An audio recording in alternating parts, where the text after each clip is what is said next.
Hey everybody, and welcome to another Cricut craft tutorial. Before we get started, make sure you subscribe to my channel. I put out new videos on Wednesdays and Saturdays with the occasional bonus live video. It is totally free to subscribe and a great way to help support me as I make these tutorials for you guys. Today's video is a really fun one, and it's great for kids going back to school, and I know a lot of kids are not going back to school, so this might be a great activity for you to do at home with them. We're going to learn how to make some letter tracing mats, and they're very easy, very inexpensive, which is always a bonus to me. And I have this paper behind them, but I'll show you guys an up-close view of what they look like before we get started, because it is hard to see from the distance, plus with all the filming lights you're going to get a glare. But all I've done is use the engraving tool on my Cricut Maker. You can do this with your Cricut Explorer using the engraving tool, but make sure your Explorer is out of warranty before you do this. But all I'm doing is using the chopping mats from the Dollar Tree. You get 2 mats for $1 and they're 11 by 14, so they're pretty big. I love Dollar Tree stuff, and I love being able to do a lot of projects for really inexpensive. So I'm going to show you guys a quick up-close view of our tracing mat, and then we'll go over to Design Space, and I'm going to show you how to do this from start to finish.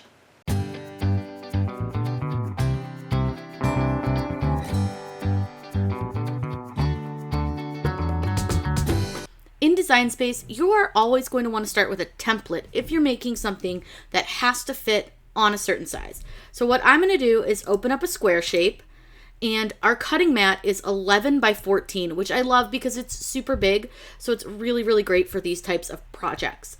So I'm going to unlock my square with the lower left-hand corner, and I'm going to make this one 14 wide and 11 tall. I feel like it just works a little bit better for these tracing mats if they're a little bit longer than they are tall. I just think it looks nicer, and it's really easy to do. I always change the color just to make it easier for me to see. That dark gray is tough. Not a fan. So what we're going to do first is we are going to go ahead and open up some text. Now, I know exactly which font I'm going to use, and I'm going to use Century Gothic. I found that this one really gives you a good quality shape to write over, and I think it really works very, very well. So Century Gothic is what we're going to use.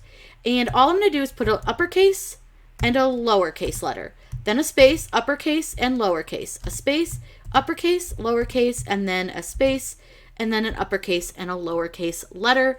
And I believe we can go to E on this one. So we'll have a couple lines that will be a few more letters or a few less letters than this, but it's just because some of those letter shapes can make them a little bit wider or thinner.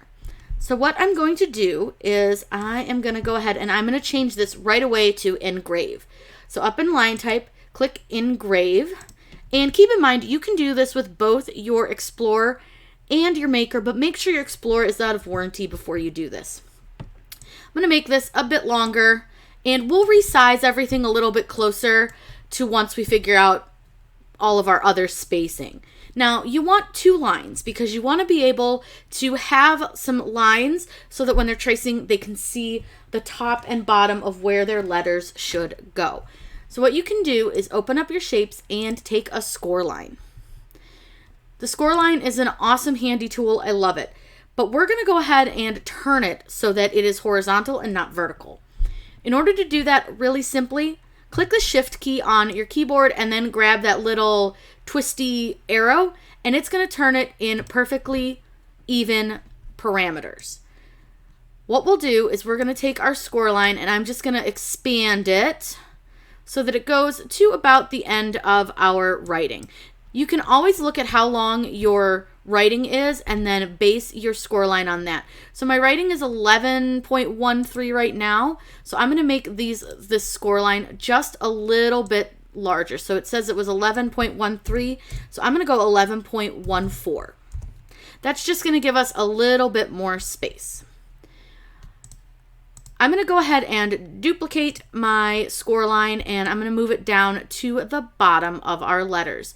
You want them to line up pretty much with the exact bottom of your letter and the exact top of your letter. This top line needs to come down just a hair, and that looks pretty good. So what I'm going to do is over in my Layers tab, I'm going to go ahead and select all 3 of these items, the 2 lines and the text, and I'm going to go ahead and click Align, and then I want to center them horizontally. It just makes life easier, trust me. Now, change your line from Score to Engrave, and change your other line from Score to Engrave. You could have done that before you actually did this part, before you duplicated, but I forgot, but it's okay. You can absolutely go back and do that.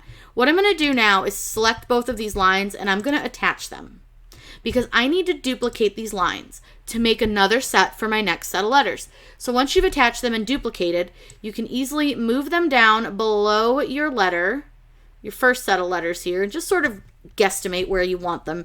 It doesn't have to be perfect. You'll eventually realign everything, so don't worry. So now we're going to do our next set of letters. So again, F, we'll do G, H, I, J, and K. Now this one is going to have an extra set of letters on it because the J and the I are pretty thin. Go ahead and change them to Engrave. So what I'm going to do now is move them up to the top. I'm going to get them really, really close to that top line, and then I'm just going to expand them until the bottom of the letters is right where I need it to be on the line. And you can adjust as you need to, but that looks pretty close. So we're going to go ahead and go with that. Again, if it's not 100% perfect, it's fine, but I might go down just a little bit on the height.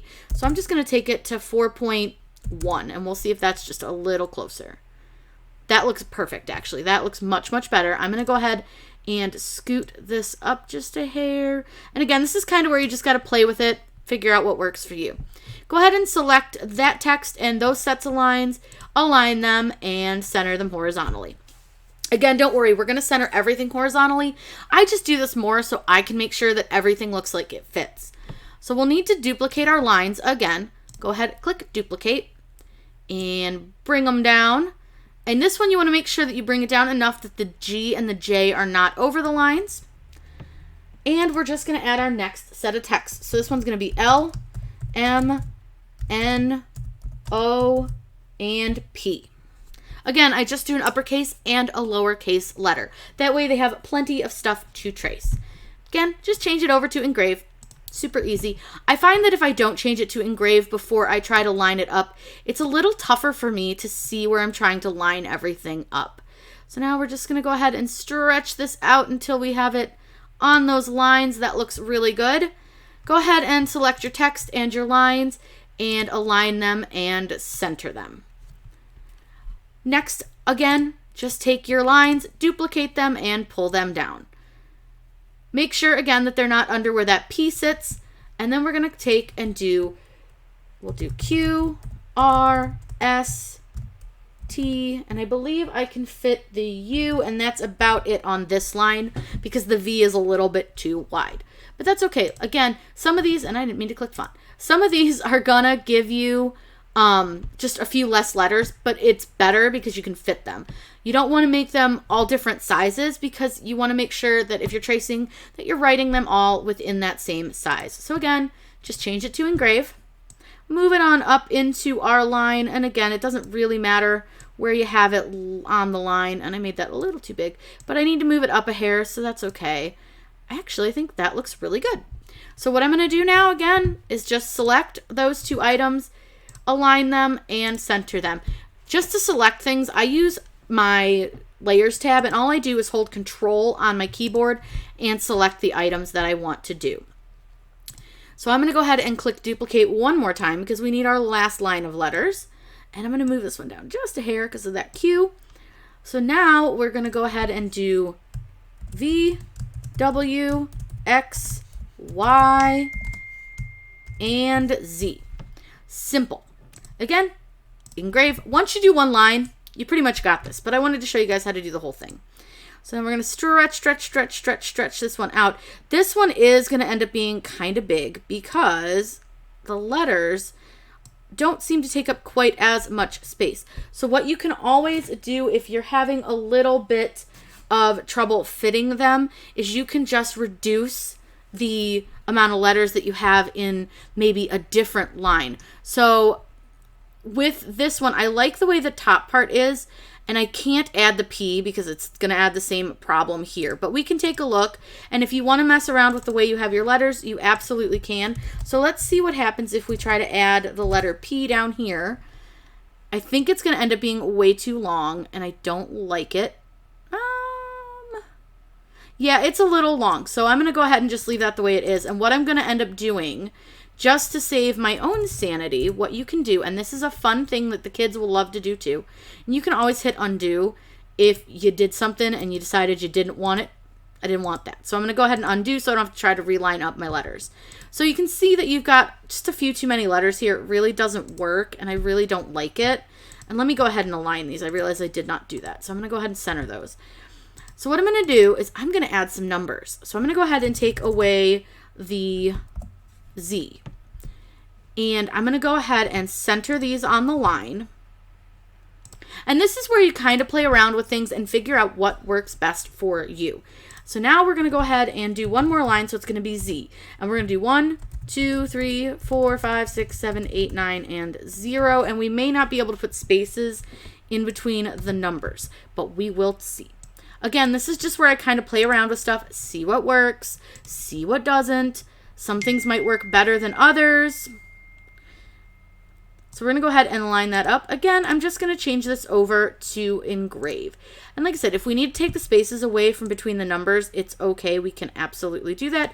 And you can always ungroup them if that works better. But we are definitely going to run out of space. So what I'm going to do is select our numbers and our Z. And I'm just going to get rid of the spaces between the numbers, because it's still going to give something to trace, and it's fine that they're a little bit close together. It's absolutely 100% fine. So that looks really good. So now, again, I'm going to take my line for my Z and my lines and go ahead and align them and center them. Again, just do this more for my own sanity. Really, no reason. Now what I need to do is make sure that I select everything that isn't the square. So I can just hide our square really quickly. Just by checking this little eyeball here, click on that and your square goes away. Select your entire design and select align, and you're going to align them horizontally. Now they're all lined up beautifully, perfect. They look really, really good. Now that everything is lined up super great and looks really, really good, make sure that you attach everything together. If you don't, it's going to move around and you don't want that to happen. So this just tells the machine that everything needs to stay in place. And now is where we can kind of play with our sizing. Go back to your square, click on your little eyeball, and select your design. Move it up to the top corner of your design and figure out how big you want this to be, what works for you, how big you want it, what you want it to fill in on your sheet. And I always try to kind of make it so it fits just about as big as I can get it without too much, overlap, because you want to make sure that it is going to fit on this board. This looks perfect. I love it. I think it's great. So now we don't need the square. We actually don't want the square. So go ahead and delete it, and we can click Make It. It's going to give us our sheet and show us what it looks like. Now, because we are using a larger piece, which is the 11 by 14, you will need a longer mat to do this, and you do need to do this on a mat. So go ahead and click OK, and I'm going to use my 12 by 24 mat. Click Continue, and I'm going to show you guys how to select the correct cut setting for this. I tried a ton of different ones before I got one that I thought looked really good. I used craft board, and then I just left it on regular pressure, and it worked perfectly. It looks so, so good. It didn't cut through the mat, not even close. You could probably add more pressure if you so desired to, but I think it worked pretty good on the regular pressure setting. But again, just do some test engravings before you do this. These come in a pack of 2, and they're only $1. So I bought 2 sets because that way I could kind of test it. I did a couple different shapes and words and things just to see which one showed up the best. So now we're going to be able to go over to our machine, load our mat, and I'll let you guys watch it engrave. One thing I forgot to mention, and I want to make sure that you guys know, make sure that you turn your mirror on, because you're going to actually cut this on the opposite side of your mat. So you need it to be backwards. So go ahead and just click Edit if you've already hit and chosen your material, and just go down towards the bottom and click Mirror, and it will turn it the opposite way. Again, I'm just leaving this on a default pressure. It's totally fine on default pressure. I'm going to go back over to the machine so you guys can see it engrave. These are your two options for your engraving tools for your CRICUT Maker and your CRICUT Explorer. The gold geared one is for your Maker, and then this is the Explorer. This one is an aftermarket part, so make sure your Explorer is out of warranty. I'll link this below for you guys. I've used it a ton, have had zero issues. So I'm going to go ahead and put my engraving tool right into my Maker, and I'm going to go ahead and set this right there so it doesn't roll away. And then this is the mat that we're using from the Dollar Tree. I showed it to you guys in its packaging, but it has two sides. It has kind of a glossy side, which is super like smooth, and then it has this rougher side. I don't know if you guys can hear the difference, but this is the rougher side. So you want to put the rough side up, and then you want to make sure that you mirror your design, because we're putting this on the opposite side of where we are going to write. So I'm going to close my machine really quick just to get it out of the way, because I'm using a super long mat. So I'm using the 12 by 24 mat. So all I'm going to do is place my design or my mat with the rough side up.